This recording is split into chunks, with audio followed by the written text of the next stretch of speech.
Ada risiko dipulangkan, jadi Ana hanya bisa pergi larut malam. Namun tiba-tiba pintunya terkunci dari dalam. Keluarganya menduga dia akan melarikan diri. Tapi segera setelah itu, polisi menerima panggilan telepon dan datang ke. Dia berhasil melarikan diri dengan lancar. Terkutuklah jiwamu, mati. Pada siang hari dia bekerja di restoran untuk mendapatkan uang. Malam harinya, saya tidur bersama anak saya di kamar sewaan. Jalani hidupmu sendiri. Tapi tetap saja, kakak masih melihat ke bawah. Berteriak dengan keras, mengancamnya untuk kembali ke Turki. Belum terang, ini adalah yang kesekian kalinya. Dia harus membawa putranya untuk mencari tempat persembunyian lagi. Tidak lama kemudian dia dan putranya mengenakan pakaian formal. Tampil di pernikahan saudara perempuannya. Tapi dihadapkan dengan Ana yang datang sendiri. Kakak pertama harus memalingkan wajahnya di depan umum. Lalu menyuruh adik bungsunya untuk mengusirnya dari hotel. Dan memperingatkannya agar tidak datang dan mempermalukan dirinya sendiri.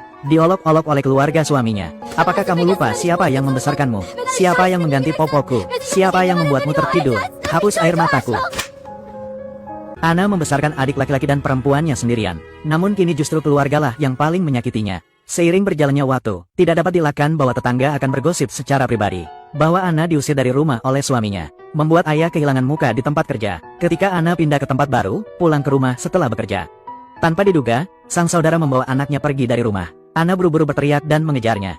Gila ingin mendapatkan anak itu kembali. Ketika orang yang lewat terus-menerus memberikan pandangan aneh. Ayah di dalam mobil akhirnya tidak bisa duduk diam lebih lama lagi. Cukup, berhentilah membuat masalah. Baiklah, apakah kamu tidak malu? Saya tidak akan menyerah. Hal-hal buruk di rumah tidak boleh diungkapkan ke dunia luar. Sekarang semua orang tahu kebalikannya. Tekanan psikologis yang sangat besar membuat sang ayah tidak bisa bernapas. Akhirnya kena stroke dan jatuh di dapur. Meskipun keluarga tidak peduli dengan Ana, namun dia tetap membawa anaknya ke rumah sakit. Menangis dan meminta maaf di samping tempat tidur. Untuk anakku, dia benar-benar tidak bisa kembali ke Turki lagi. Maafkan aku, ayah. Maafkan aku, ayah. Sejak saat ini, ayah tua itu mengerti. Dia memilih untuk membiarkan dirinya pergi. Biarkan juga Ana menjalani kehidupan yang diinginkannya. Tapi ketika Ana meninggalkan rumah sakit, adiknya mengikutinya. Saya baru saja melihatnya mengeluarkan pistol dari tubuhnya. Ragu antara cinta dan benci. Beruntungnya, seperti ayahnya, dia akhirnya memilih untuk melepaskannya. Ketika Ana berpikir semuanya bisa kembali ke masa lalu, kembali ke keluarga. Bu, paman ada di sini. Dia kesulitan melepaskan diri dari cengkeraman suaminya. Sulit untuk memenangkan kebebasan. Tapi hasilnya adalah kematian di tangan orang-orang terdekat.